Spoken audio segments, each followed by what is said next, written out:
Buenos días, mi nombre es Carlos Daniel Luna Alor y daré lectura a mi obra literaria titulada El oro de los dioses y el joven afortunado. Antes de todo agradezco a Dios por la vida que me ha concedido, porque Él es el único que da la sabiduría y que me permitió participar y poder crear esta obra literaria. Me presento ante ustedes, público en general y toda la República Mexicana, como una persona que siempre ha tenido sueños y metas, que estoy seguro que algún día podré alcanzar.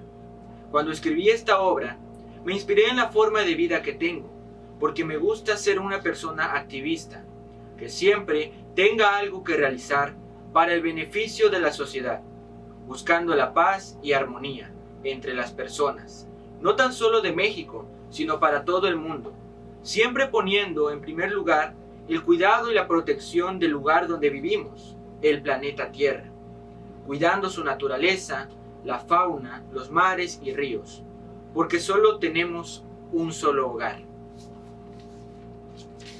Dicho esto, mencionaré el nuevo proyecto en el cual estamos trabajando y que daré a conocer en la plataforma de YouTube con el nombre del canal en inglés Sowing Life, y que tiene como propósito poder incentivar a las personas al cuidado del planeta Tierra e invitarlos a que una manera de hacerlo en este proyecto es realizar la siembra de árboles maderables y que ayude a la producción de oxígeno, la reforestación y a la eliminación del dióxido de carbono, con el objetivo de conseguir un aire más limpio para respirar, no tan solo para los seres humanos, sino que también para todos los seres vivientes de nuestro planeta Tierra. Porque la responsabilidad está en nosotros si queremos seguir manteniendo con vida nuestro hogar, no solo para nosotros, también para nuestros hijos, nietos y futuras generaciones.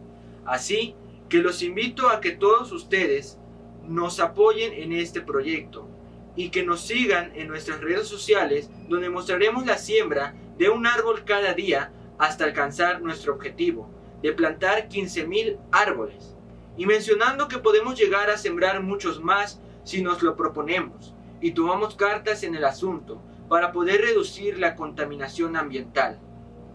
Bueno, espero que este mensaje se difunda por todo el mundo y de antemano agradezco todo su apoyo. A continuación, daré lectura a la obra titulada El oro de los dioses y el joven afortunado.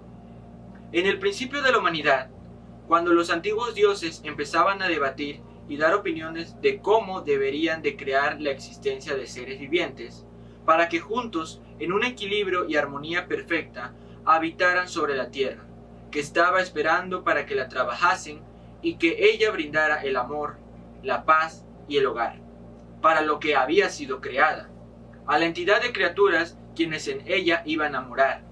Entre las deidades discutían sobre cómo cada una de ellas iba a contribuir en la fundación de este nuevo mundo.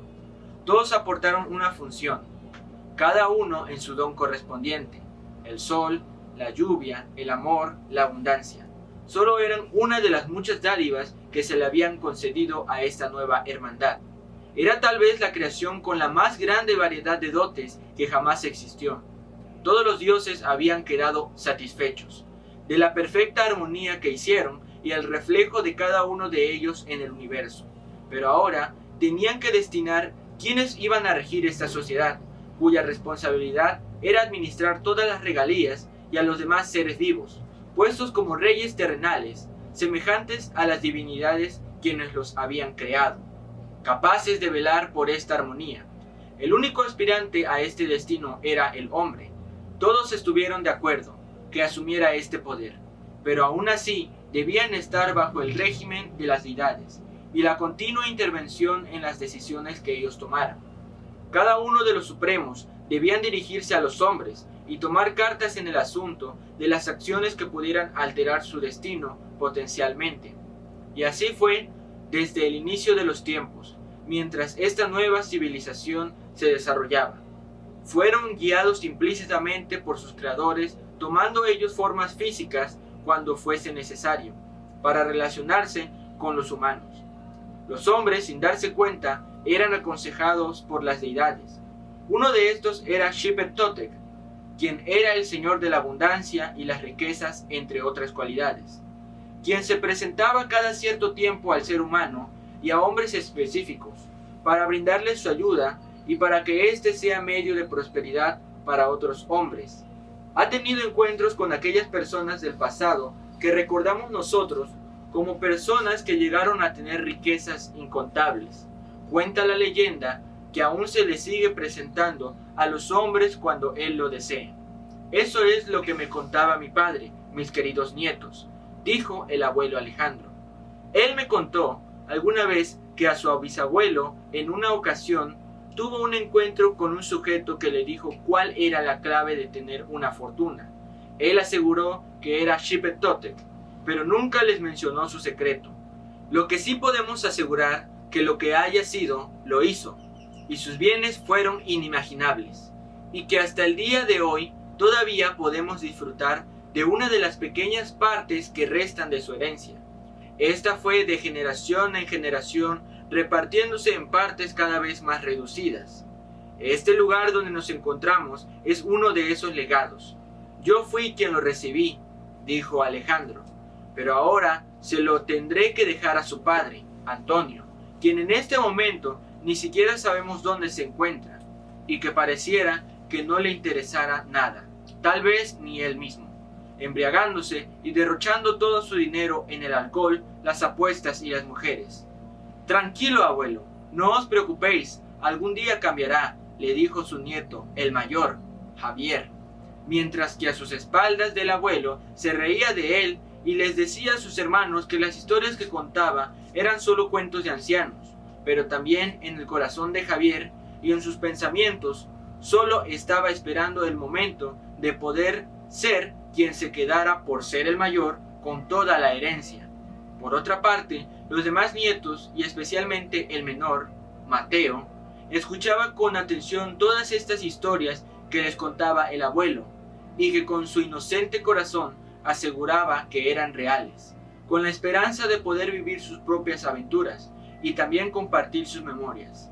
Mateo, es hora de dormir, dijo su madre. Pasaron pocos meses para que el abuelo Alejandro menguara y que a los siguientes días falleciera por una enfermedad desconocida.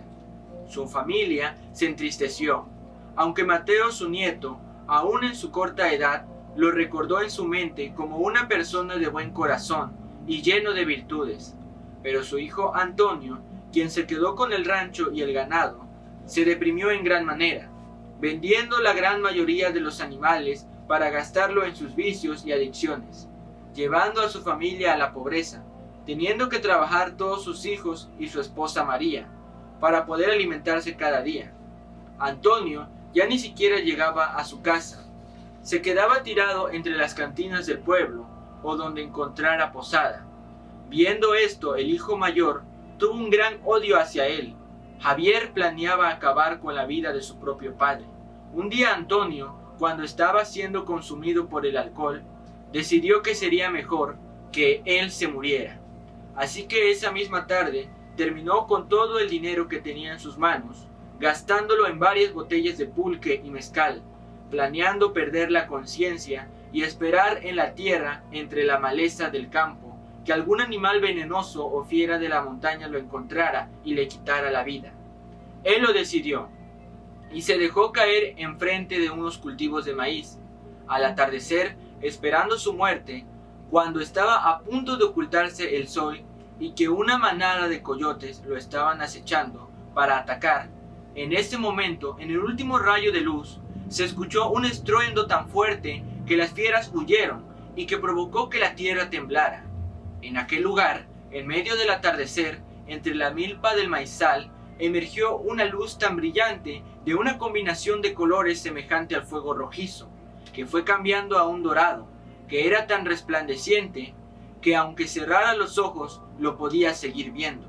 Antonio pudo alcanzar a ver que de una planta de maíz se fue transformando hasta acercarse a él. Era la figura de un varón fornido que tenía una vestimenta semejante a los antiguos emperadores aztecas, con un sobresaliente penacho formado de varias plumas hermosas e incrustaciones de piedras preciosas, vistiendo una piel dorada, con el rostro pintado de líneas rojas, cargando en su cintura varias joyas de plata y oro, llevando una falda de hojas plateadas que llegaba hasta sus pies, reflejando su propio brillo. Poniéndose frente a él, exclamó a gran voz diciendo: Antonio, serás puerta de prosperidad para tu familia y sus futuras generaciones. Para ello debes de actuar con sabiduría. Entonces Xipe-Totec extendió sus manos hacia Antonio. En la palma de una de ellas tenía 3 monedas de plata que daban una luz blanca que podía cegar a cualquiera en ese momento. Y en la otra mano mostró 3 granos de maíz de un color dorado y un brillo amarillo semejante al sol, y le dijo: Estas 2 pertenencias que tengo son las que te llevarán a la riqueza, si las manejas correctamente. Antonio, maravillado y atónito de lo que estaba sucediendo, las aceptó y las sostuvo en sus manos. En ese momento, Xipe-Totec desapareció al instante y hubo una calma en aquel lugar, volviendo todo a la normalidad. Antonio quedó dormido después de ese acontecimiento, y a la mañana siguiente despertó pensando que había sido un sueño, pero al meter las manos en los bolsillos, sacó lo que aquella figura le había regalado. Seguían brillando, pero con menor intensidad. Antonio no hizo caso a lo que le había mencionado, y fue al banco del pueblo y cambió las monedas de plata por dinero.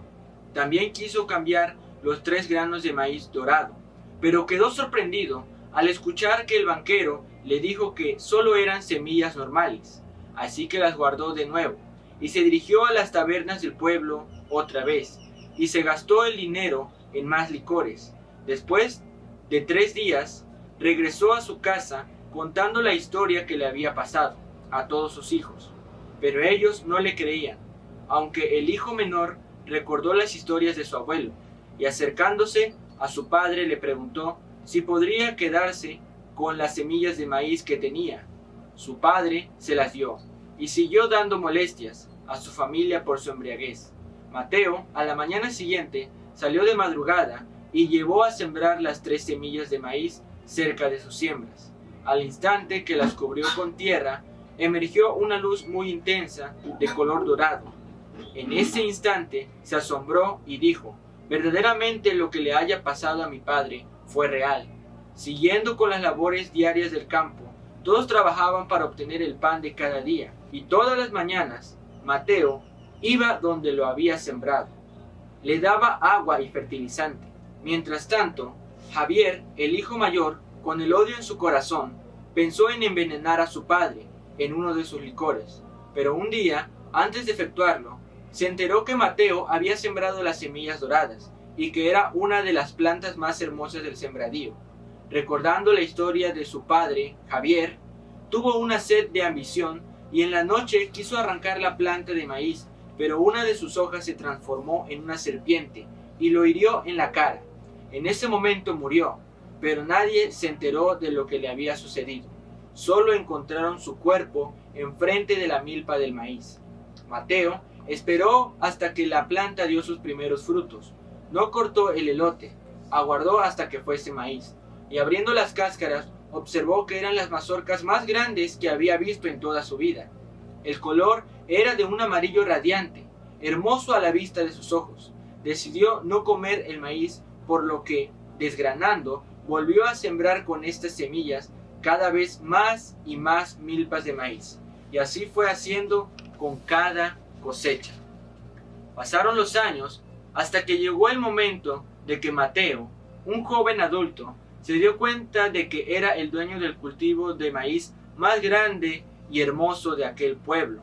Con el paso del tiempo, fue comprando terrenos a su alrededor hasta llegar la extensión de sus cultivos en un área de 20 hectáreas de su propiedad. Entonces, en esa próxima cosecha, en el año de 1940, cuando se dio el inicio de la industrialización con el milagro mexicano, viajó a la capital del país y al Estado de México para relacionarse con industrias que quisieran comprar las más de 200 toneladas de maíz que iba a cosechar. Llevó consigo un saco de las mazorcas de su cultivo, y cuando les mostró al dueño de las industrias, se asombraron de lo hermoso que era ese maíz. Entonces lo nombraron como proveedor de la materia prima de aquella compañía de harina y cereales, por lo que le pagaron una enorme cantidad de dinero.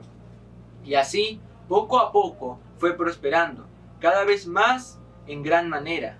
Pasaron los años y por sus méritos y apoyo a la compañía, fue nombrado dueño de la empresa en todo el territorio de la República Mexicana, llevando así a toda su familia, su madre, hermanos e hijos, a la abundancia y grandes riquezas. Su padre, Antonio, se convirtió en uno de los trabajadores en el cultivo de maíz de su propio hijo. Mateo, recordando el pasado de su padre y admirando su presente, pudo reconocer que el trabajo, el esfuerzo, la disciplina y la perseverancia son las claves del éxito, y que en esta vida las riquezas no aparecen de la nada, sino que uno tiene que luchar para obtenerlas. Fin. Gracias por su atención. Me despido. Mi nombre es Carlos Daniel Luna Alor, de la República Mexicana, Estado de Veracruz. Saludos y espero que se encuentren bien.